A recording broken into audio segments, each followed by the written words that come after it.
Hola, ¿qué tal? ¿Cómo les va?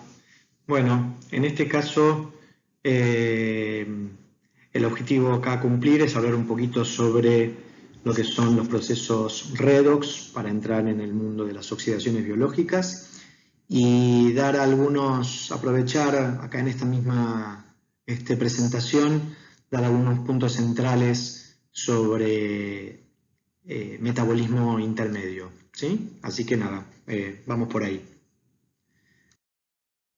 A ver, creo que todo el mundo reconoce esto, una pila.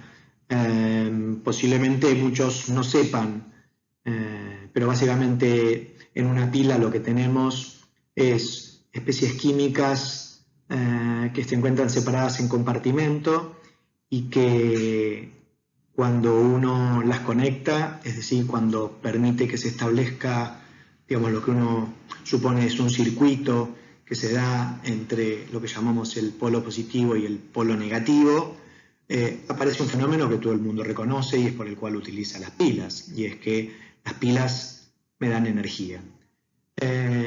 Así que si uno tuviera que pensar concretamente cuál es el tema que vamos a charlar, el tema que vamos a charlar se llama electroquímica.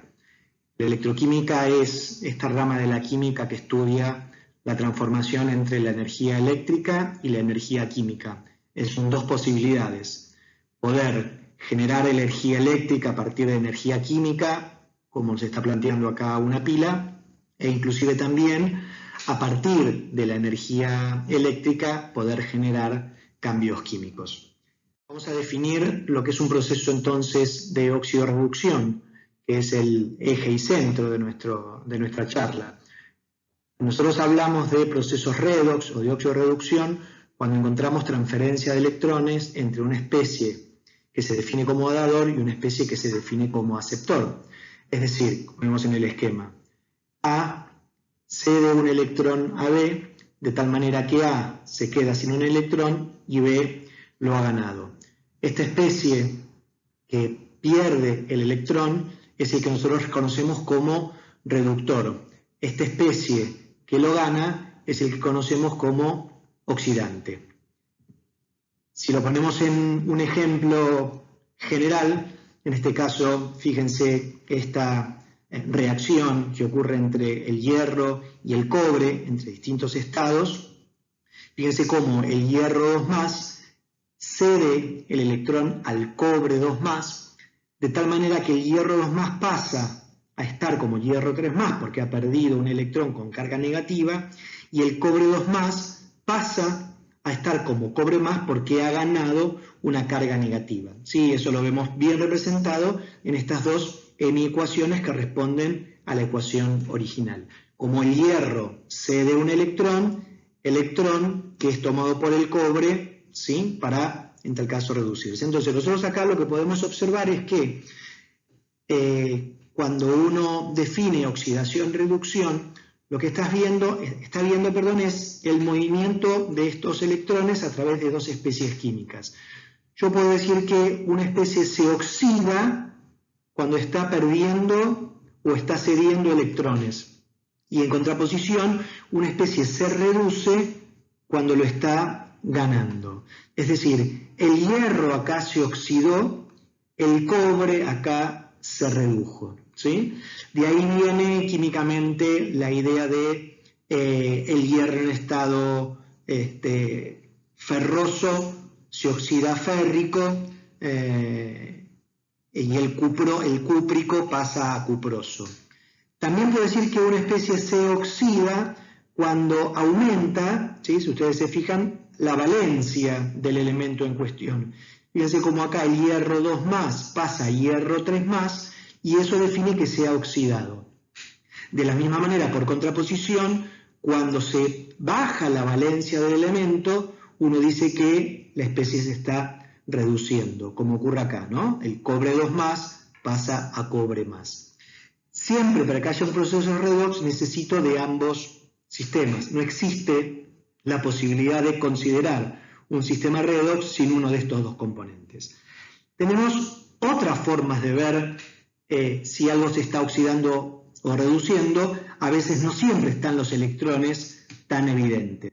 La otra forma que tenemos es, por ejemplo, considerando la cantidad de oxígenos que puede haber en una molécula, ¿sí? Entonces, fíjense acá, si nosotros comparamos entre esta especie y esta especie, que este es digamos, esta especie de acá es el ácido acético y este es el etanaldehído, contando la cantidad de oxígenos, yo puedo establecer cuál de estas dos especies está más oxidado. Cuanto más oxígenos tenga una molécula, más oxidada está, ¿sí? Entonces, nosotros, digamos, acá bastante sencillo, fíjense cómo acá tenemos 2 oxígenos, acá tenemos 1, por lo tanto, nosotros estamos diciendo que en este sentido lo que hubo fue una oxidación. Por contraposición, oxidarse también significa perder hidrógenos, ¿sí? Entonces, yo cuento, si la cantidad de oxígenos es exactamente la misma, lo que puedo hacer es visualizar la cantidad de hidrógenos, ¿sí? Fíjense que en este lado, ¿sí? En el etanol, yo acá tengo 6 hidrógenos y en el etanaldehído tengo 4 hidrógenos. Por lo tanto, perder hidrógenos significa también oxidarse. Así como nosotros podemos, a través de la cantidad de oxígenos y de hidrógenos, definir lo que es una oxidación, podemos hacer exactamente lo mismo en cuanto a una reducción. Decimos que entonces que algo se reduce cuando pierde oxígenos, algo se reduce cuando aumenta la cantidad de hidrógenos. Entonces, en resumen, nosotros podríamos observar un proceso redox por comparación entre dos especies, definiendo si se oxida o se reduce en función de ceder electrones, aumentar la valencia, aumentar la cantidad de oxígenos, disminuir la cantidad de hidrógenos para todos los procesos que signifiquen oxidación. Y reducción, entonces, podrá ser ganar electrones, disminuir la valencia, perder oxígenos o aumentar la cantidad de hidrógenos. Ahora, ¿cómo veo yo a estos electrones en estos procesos de transferencia? En muchos casos el electrón está como bastante explícito, como veíamos recién en las reacciones que involucran el hierro, ¿sí? Una de las cosas por las cuales elegimos el hierro es porque el hierro es un elemento muy central en los procesos redox en nuestro organismo. Entonces, como lo vamos a ver, muchas veces está bueno ya comenzar a observar su participación. El tema es que a veces los electrones no vienen como electrones tan explícitos, sino que vienen como electrones mimetizados o a través de otros sistemas. ¿Qué es lo que eligió la naturaleza como sistemas de transportadores electrónicos? Al hidrógeno. ¿Por qué el hidrógeno? Cuando yo analizo el elemento hidrógeno, el hidrógeno es el elemento más sencillo del universo. Tiene un núcleo con un protón y tiene un único electrón en su orbital más cercano. De tal manera que si yo a ese hidrógeno le saco el electrón, me quedo solamente con el protón, con una carga positiva, y si yo a ese hidrógeno le agrego un electrón, me voy a quedar con un hidrógeno que tiene 2 electrones con una carga negativa. Es decir, que si yo te doy un hidrógeno, con ese hidrógeno te estoy dando un electrón. El tema es que el hidrógeno en la naturaleza lo tenemos como una molécula biatómica, como H2. De tal manera que en realidad el hidrógeno lo que puede hacer es transferir electrones de 2 formas diferentes. Puede ser que uno de los átomos de hidrógeno se quede con los 2 electrones, dejándole entonces el protón y el hidruro como molécula o como elemento de transferencia de electrones, y en este caso lo que va a transferir son 2 electrones al mismo tiempo, o puede ser que cada uno de los hidrógenos del hidrógeno molecular se quede con un electrón, de tal manera que cada uno va a aportar ese electrón a la especie que corresponda. Entonces lo que les presento yo acá a la izquierda son las especies transportadoras de electrones universales que aparecen a nivel celular. Y fíjense que son moléculas conocidas. Estamos hablando de la nicotinamina adenindinucleótido, la nicotinamina adenindinucleótido fosfato, el flavin mononucleótido, el flavin adenindinucleótido. Algo que nosotros hemos visto cuando analizamos en la enzima el concepto de cofactor y observamos que un grupo importante de estos cofactores eran causalmente estas moléculas derivadas de vitaminas que participan en procesos redox. Es decir, que estas funcionan como coenzimas o como grupos prostéticos de las enzimas redox, que después por ahí comentamos algunas cosas. Entonces, en este análisis, fíjense cómo el NAD pasa a NADH más protón, el NADP a NADPH más protón, el flavino mononucleótido pasa por un estado intermedio hasta alcanzar los 2 hidrógenos, lo mismo que el flavín adenín dinucleótido. Entonces, lo que nos podríamos preguntar es, por un lado, ¿quién es la especie oxidada, quién es la especie reducida? ¿Y cuántos electrones son los que están puestos en juego, digamos, en cada una de estas reacciones? Si es por los electrones, fíjense que en la reacción del NAD a NADH son 2 los electrones que están puestos en juego, dado que hay 2 hidrógenos que aparecen a mi derecha en la reacción. Claro, ¿de qué manera? Claramente a través del hidruro, por eso aparece el protón. Es decir, que cuando la dupla NAD-NADH participa de procesos de transferencia de electrones, tiene la capacidad de transferir 2 al mismo tiempo, ya sea tomándolos o ya sea cediéndolos de acuerdo a la dirección que tomemos. Lo mismo sucede para el NADP. El NADP toma electrones a través del hidrógeno para generar NADPH más protón, o el NADPH cede 2 electrones al mismo tiempo y quedará como NADP. Es interesante diferenciar esta capacidad que tienen estos derivados de la nicotinamida en la transferencia de electrones con los derivados de flavina. Fíjense que en el caso del flavín mononucleótido, al igual que en el flavín adenín dinucleótido, tiene la capacidad de tomar un electrón para formar una especie que tiene un electrón desapareado, y luego tomar el segundo electrón para completar, ¿sí?, la forma flavín mononucleótido H2. Lo mismo en el caso contrario. Es decir que tanto para el flavín mononucleótido como el flavín adenín dinucleótido, los hidrógenos acá están funcionando como transportadores en este sentido. Es decir, cada hidrógeno está aportando su propio electrón. Quiero remarcar, si bien no lo vamos a analizar ahora, la presencia de estas moléculas que tienen, fíjense, yo no le puse una carga negativa, sino que lo que le puse es un puntito.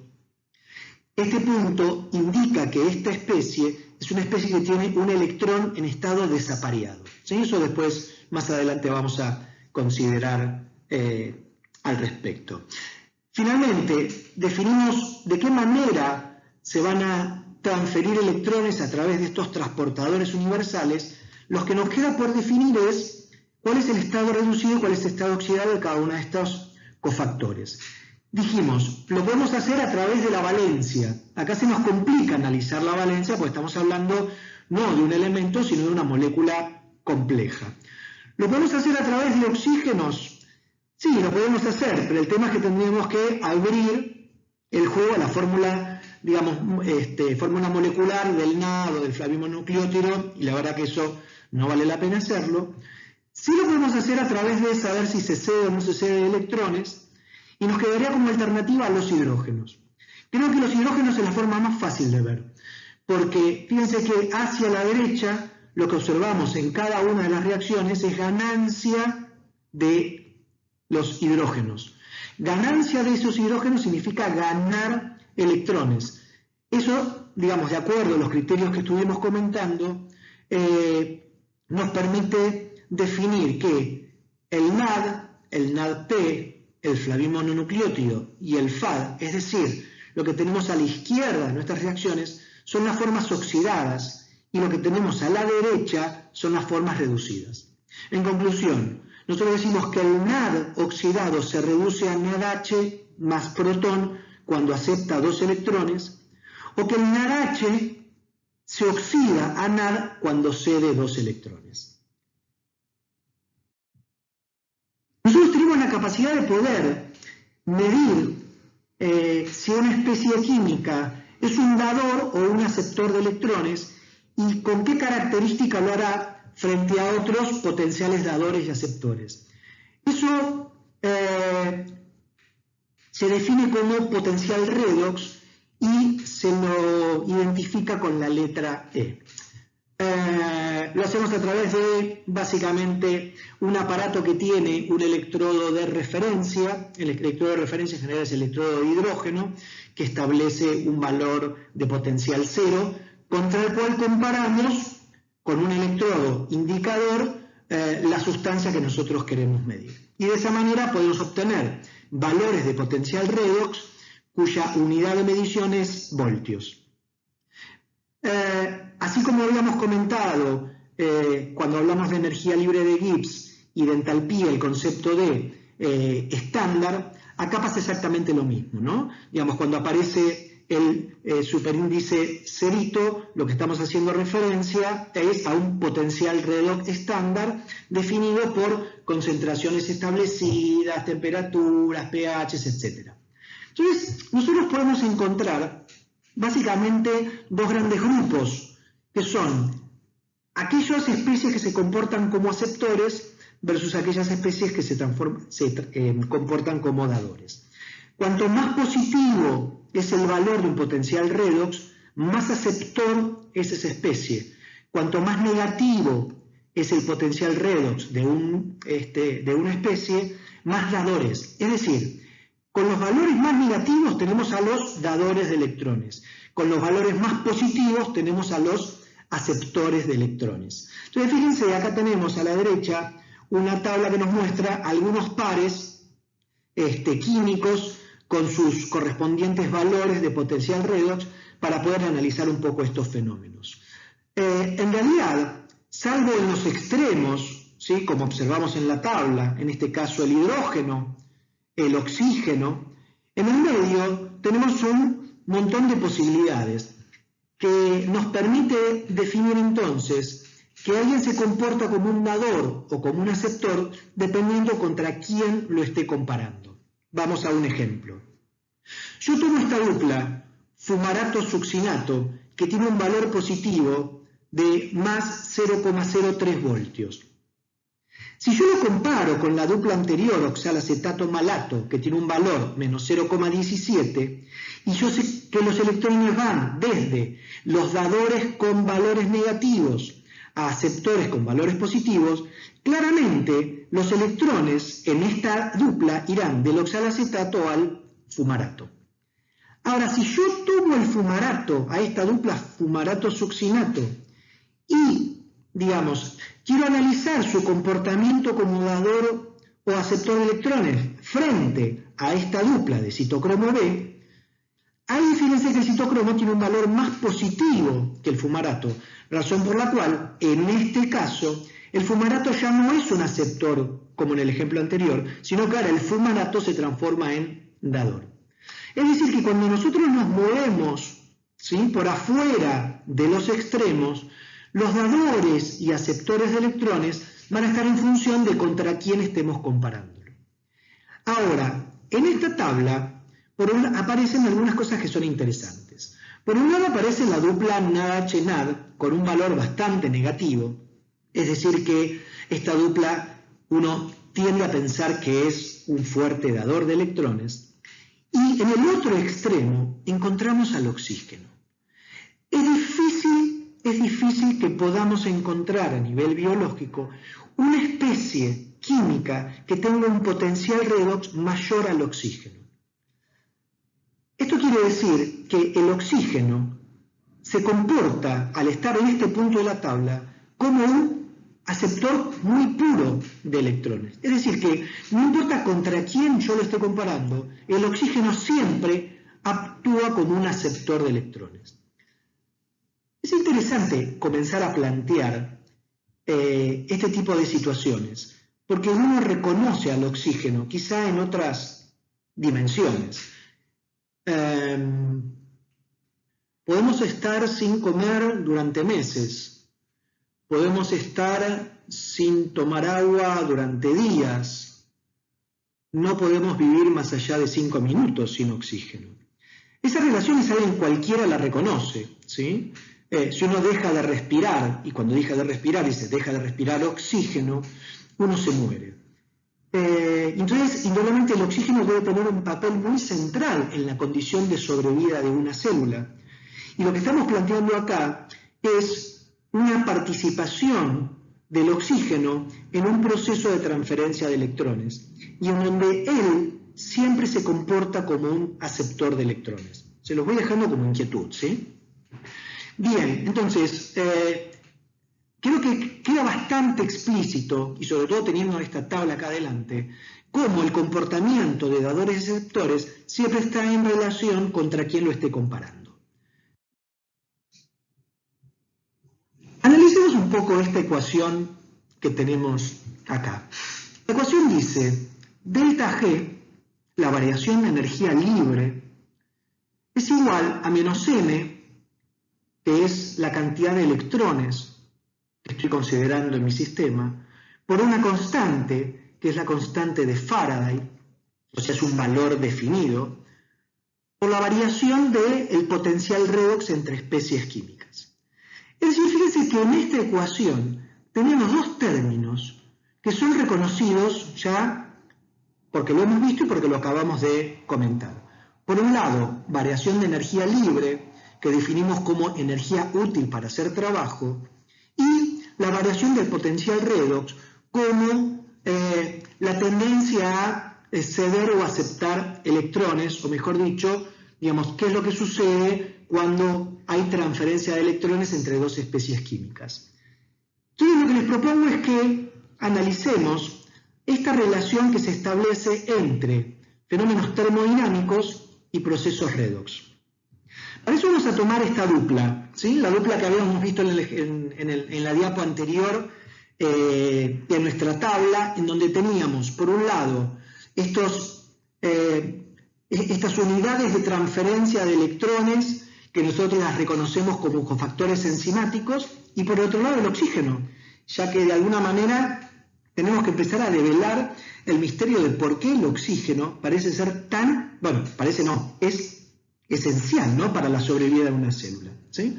Entonces, básicamente lo que tenemos es el oxígeno, que digamos, el oxígeno se reduce a agua y el NADH más protón se oxida a NAD. Lo que podemos preguntarnos es si esto que estoy planteando verdaderamente ocurre en el sentido planteado. Para eso tendremos que saber cuál es el signo del valor de delta G. Si sabemos que son dos electrones los que están puestos en juego en este proceso redox, dado que hace un ratito analizamos, ¿sí?, la cantidad de electrones que había en la transferencia entre el NAD y el NADH. Entonces, básicamente lo que hacemos es reemplazamos los datos que tenemos en esta ecuación, es decir, n vale 2, la constante de Faraday tiene su valor, que de acuerdo a las unidades yo elegí para que, digamos, las unidades sean en kilocaloría, voltio mol, ¿sí? Hay otras unidades, entonces pueden aparecer otros números. El valor de la constante de Faraday es 23,061 kilocaloría voltio mol, y el potencial redox de la dupla oxígeno-agua más 0,82 voltios, lo tomé de la tabla anterior, y el potencial redox de la dupla NADH-NAD también lo tomé de la tabla anterior y tenía un valor de menos 0,32. Yo reemplazo estos datos en esta fórmula, es decir, menos 2 por 23,061 por la resta entre el potencial del oxígeno y el potencial del NADH, y obtengo un valor de delta G igual a menos 52,6 kilocaloría mol. ¿Qué significa esto? Por un lado, significa que el proceso es espontáneo tal cual como yo lo escribí. Recuerden que definimos que un valor de delta G menor a 0 define a ese proceso como un proceso espontáneo, es decir, que va a ocurrir tal como está descrito. Por lo tanto, es verdad que espontáneamente el oxígeno, ¿sí?, el oxígeno toma los dos electrones provenientes del NADH para reducirse a agua, y el NADH en consecuencia se oxida a NAD. Y además, este número me está diciendo que en este proceso de transferencia hay 52,6 kilocalorías disponibles, porque recuerden que el delta G establece la diferencia entre el estado final y el estado inicial. Y como dice la primera ley de la termodinámica, la energía no se crea ni se destruye, sino que se transforma. La pregunta es, estas 52,6 kilocalorías, ¿qué energía es? Bueno, en principio quizá parte de la respuesta vuelve a ser nuestra pila original, ¿no? Cuando se produce un proceso redox, es decir, cuando en esta pila hay transferencia de electrones entre las especies químicas que están dentro de esa pila y se conectan a través de, digamos, la posibilidad de establecer la conexión, valga la redundancia, entre el polo positivo y el polo negativo, lo que nosotros estamos viendo es la energía generada por la transferencia de electrones. Para eso nosotros utilizamos las pilas, para poder transformar esta energía química de transferencia de electrones en esta energía eléctrica, que es lo que nos permite hacer funcionar el control del aire acondicionado, qué sé yo. La pregunta es, a nivel biológico, dado que a nivel biológico esta dupla existe, consumimos oxígeno y nosotros ya sabemos que estas son cofactores enzimáticos, o sea que son moléculas que están implicadas en los procesos metabólicos. La pregunta es, ¿esta energía dónde aparece? Una primera aproximación podría ser calor. La pregunta es si, considerando que el delta G es energía útil para hacer trabajo y que sabemos que, lo hemos comentado, que el calor es muy importante, pero desde el punto de vista de trabajo a nosotros no nos sirve, si la naturaleza ha ideado una estrategia similar a la que nosotros podemos observar en una pila para poder recuperar, por lo menos, parte de esta energía en los procesos de transferencias de electrones como una energía útil para poder hacer funcionar a esa célula, ¿sí?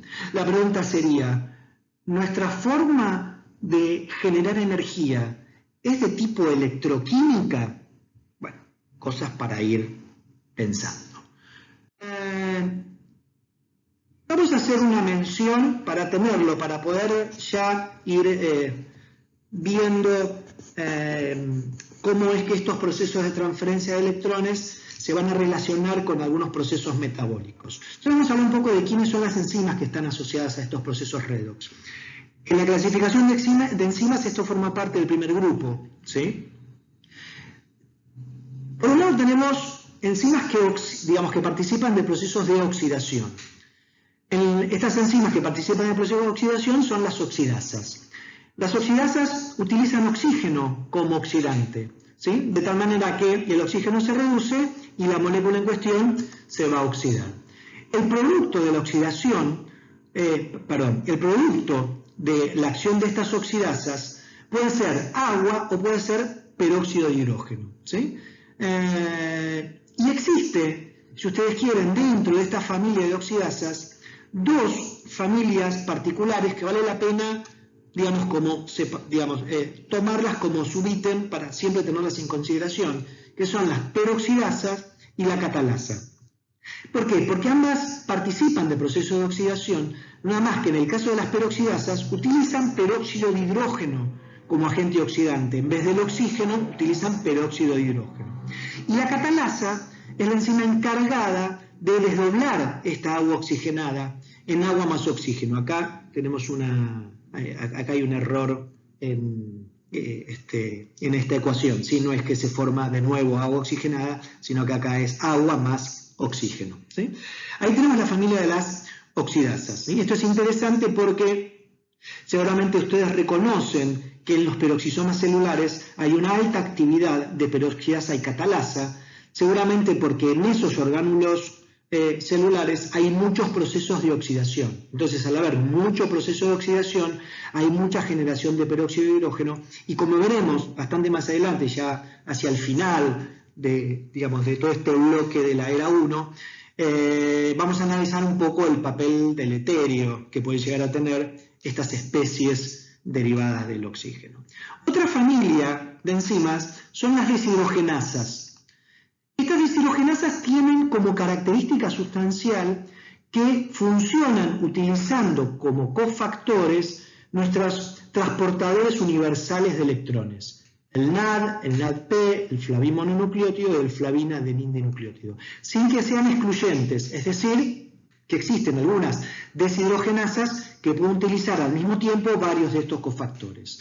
Nada, como comentamos hace un rato, estos cofactores básicamente lo que hacen es tener la capacidad de poder participar de los procesos de transferencia de electrones en forma directa, porque son ellas mismas los que tienen la capacidad de poder tomar el electrón o cederlo. Y como habíamos comentado antes, dependiendo de cuál sea la especie, podrá hacerlo de A1 o podrá hacerlo de A2, como es en el caso del NAD o el NADP. ¿Sí? Acá lo que tenemos en esta imagen es el anillo flavina del flavimononucleótido y el flavinadeníndinucleótido, en donde, como habíamos comentado, se encuentra el lugar por donde se puede tomar de a un electrón o ceder de a un electrón.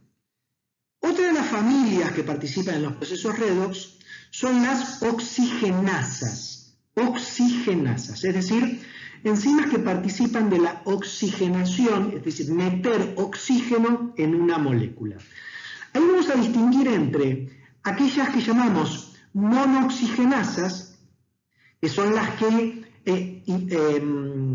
catalizan los procesos de inclusión de un oxígeno en la molécula, generando oxidrilos, ¿sí? Hidroxilando al sustrato, y las dioxigenasas que participan en procesos que, catalizando reacciones en donde lo que se incluye en la molécula es el oxígeno diatómico, ¿sí? Van a hacer algunas referencias importantes de estas monooxigenasas cuando analicen en el último seminario los procesos de biotransformación, ¿sí? Ahí van a encontrar una familia muy, pero muy importante de enzimas monooxigenasas conocidas como citocromos P450, ¿sí? Así que se los dejo para que cuando llegue el momento lo puedan analizar. Finalmente, les dije que íbamos a analizar un poco de algunos aspectos, algunos puntos a considerar sobre este metabolismo intermedio, ¿sí? Entonces para eso vamos a definir, son 4 o 5 diapos para hacer una definición de algunos puntos que me parece que son relevantes. Por un lado vamos a definir a los procesos catabólicos o al catabolismo como aquella fase del metabolismo que parte de moléculas complejas a productos finales sencillos. Fíjense que estamos hablando de glúcidos, proteínas, lípidos, ácidos nucleicos. ¿Quiénes son los productos finales? Dióxido, agua, amoníaco, ¿sí? En su máximo grado de degradación. Las vías catabólicas claramente son vías degradativas. En contraposición tenemos los procesos de síntesis, ¿sí? El anabolismo, los procesos anabólicos, que parten de precursores moleculares sencillos para alcanzar complejidad molecular en la formación de macromoléculas. Acá vale la pena distinguir que no estamos hablando de los mismos productos simples que obtuvimos a través del catabolismo, porque en realidad nosotros, humanos, somos organismos no autótrofos, es decir, nosotros no podemos construir nuestro propio alimento, sino que tenemos que construir a partir de algo ya preformado. Es decir, nosotros no podemos utilizar el dióxido, el agua y el amoníaco para formar nuestros aminoácidos, nuestros monosacáridos o nuestras bases nitrogenadas, cosa que hacen los organismos autótrofos, ¿sí?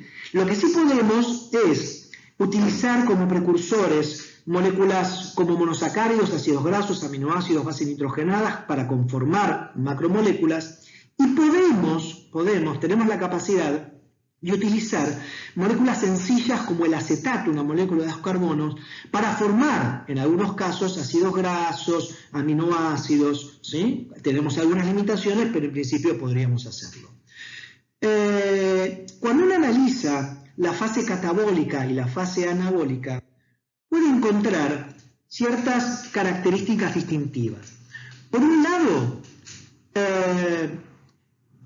evaluando la variación de energía libre que ocurre entre las moléculas complejas y sus productos finales, claramente observamos que en el estadio final el delta G es menor que en el estadio inicial, razón por la cual los procesos catabólicos evolucionan a través de eventos exergónicos, es decir, que el delta G total, recuerden que los delta G son aditivos, entonces yo analizo la sumatoria de los delta G que pueden estar participando de cada uno de los eventos, ¿sí? Que me conectan las moléculas complejas con los productos finales.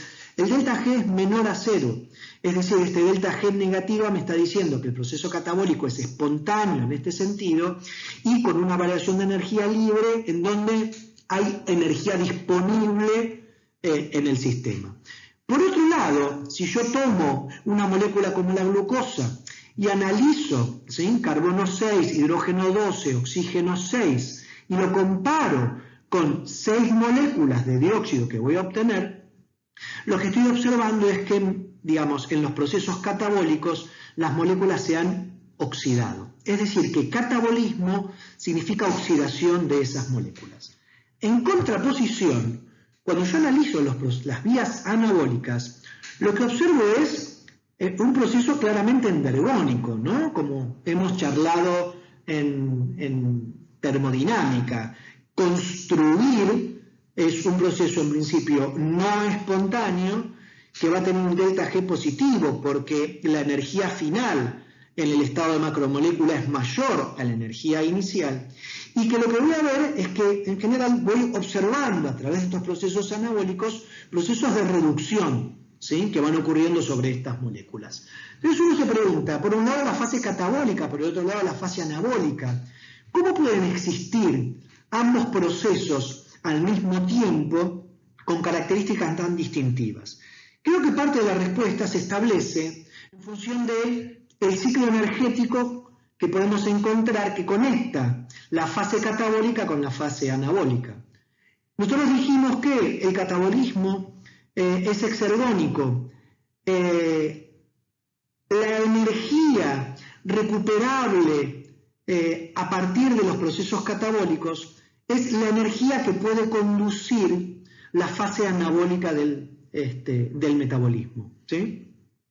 La representación ATP como moneda celular es una buena representación de cómo a través de la degradación de biomoléculas nosotros podemos recuperar energía bajo la forma de ATP y la hidrólisis de ATP es la fuerza energética que conduce estos procesos anabólicos que son en sí mismos endergónicos, ¿sí? Algo que en termodinámica habíamos definido. Aquellos procesos endergónicos ocurren en la dirección que a la célula le conviene, acoplándose a reacciones de tipo exergónica. Y por el otro lado, encontramos que entre esta fase catabólica y esta fase anabólica hay un evento redox, y ese evento redox se establece en función de que el catabolismo genera coenzimas, genera equivalentes de reducción bajo la forma de coenzimas que van a ser utilizadas por la fase anabólica también para conducir la fase redox correspondiente. Nuevamente nos queda acá una inquietud para develar y es lo que habíamos comentado hace un par de diapos atrás, la relación entre procesos redox y procesos energéticos. Existe, además de esta conexión entre el catabolismo y anabolismo en el ciclo energético, el ciclo redox, una relación directa entre el ciclo redox y la energía, cosas que tenemos para develar en los próximos temas que vamos a abordar. Mapa metabólico. Alguno dice, ya me lo voy a comprar, y la verdad que no tiene ningún sentido, ¿no? Porque uno observa esto y en realidad lo que quiere es pegarse un corchazo, ¿no? Nada, yo remarqué algunas cosas en este temible mapa metabólico. Fíjense que por acá puse carbohidratos, ¿sí? Todo este paquete de acá habla de carbohidratos, por acá tengo todo un paquete de lípidos, por acá tengo todo un paquete de proteínas con aminoácidos, por acá tengo todo un paquete de ácidos nucleicos. Y algo que es interesante, que en este mapa metabólico, ¿sí? Donde tengo a las biomoléculas puestas sobre el entorno, sobre la periferia, encuentro por un lado representado una molécula muy sencilla, acetil-CoA, en realidad vinagre, ácido acético, nada más que un poquito activado, si ustedes quieren, y una vía metabólica muy explícita, cíclica, que está en el centro de este mapa metabólico. Sin que sea necesidad, solamente porque créanme que esto está ocurriendo, yo puedo conectar en el mundo de los carbohidratos la glucosa con esta molécula de acá, puedo conectar los lípidos de ida y vuelta también con esta molécula de acá, puedo ver cómo esta molécula de acá se conecta con esta vía tan central del metabolismo intermedio, veo cómo esta vía del metabolismo intermedio central también se conecta con aminoácidos, ¿sí? Veo cómo esta vía se conecta con procesos en donde aparece el oxígeno a través de una transferencia de electrones que hay por acá entre coenzimas, citocromos y finalmente el oxígeno.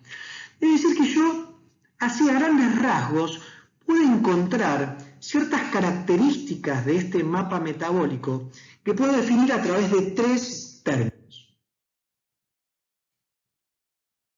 Las vías catabólicas que nacen de moléculas muy diferentes entre sí son convergentes hacia intermediarios comunes del metabolismo intermedio. Y son algunos de esos intermediarios comunes del metabolismo intermedio los que a su vez pueden ser utilizados para la síntesis, para los procesos anabólicos, en este caso de una manera divergente. Existen ciclos metabólicos que tienen la característica de poder comportarse tanto como vías catabólicas y como vías anabólicas. Estos ciclos metabólicos, ciclos o no ciclos, dependiendo cómo lo quiera ver, pero en donde yo encuentro ambas fases del metabolismo, es decir, veo el catabolismo y el anabolismo, es lo que yo reconozco como ciclos o vías anfibólicas, ¿sí? Entonces, la verdad que este concepto de catabolismo convergente y anabolismo divergente es un concepto muy interesante para trasladar, porque nos va a ser muy útil para poder entender cómo se integra el metabolismo de los glúcidos, cómo se integra el metabolismo de los lípidos, cómo se integra el metabolismo de los aminoácidos en los procesos energéticos celulares y en los procesos de síntesis propiamente dichos. Los organismos vivos dijimos que desde el punto de vista termodinámico son abiertos, es decir, que tienen la capacidad de poder intercambiar materia y energía con su entorno y que ese intercambio lo hacen manteniendo un estado estacionario, no un equilibrio con su entorno. De hecho, el equilibrio de una célula con su entorno no es nada más que la referencia de la muerte de esa célula. Podemos decir que en una vía metabólica, ¿sí? Una vía metabólica definida como un conjunto de reacciones que comienzan y terminan en un punto determinado y están constituidas por una serie de intermediarios que definen a ese conjunto de reacciones, que el flujo de esos intermediarios a través de una vía metabólica en general es bastante constante, es decir, que la velocidad en su síntesis y degradación de cada uno de los intermediarios se mantiene de manera constante. Podemos decir que la regulación de ese estado estacionario que mantiene la sobrevida de esa célula, lo que nosotros podemos decir homeostasis, tiene que estar capacitada para poder hacerle frente a los cambios en el flujo de una vía metabólica en respuestas a los cambios en la demanda de esa vía. Podemos diferenciar dos términos que a veces se utilizan de manera indiscriminada, que es regulación metabólica y control metabólico. Hablamos de regulación metabólica cuando definimos el proceso por el cual se mantiene el estado estacionario, el flujo de metabolismo a través de una vía, en contraposición a control metabólico, que es la influencia que se ejerce sobre las enzimas de una vía en cuestión en respuesta a una señal externa para alterar ese flujo de esos metabolitos.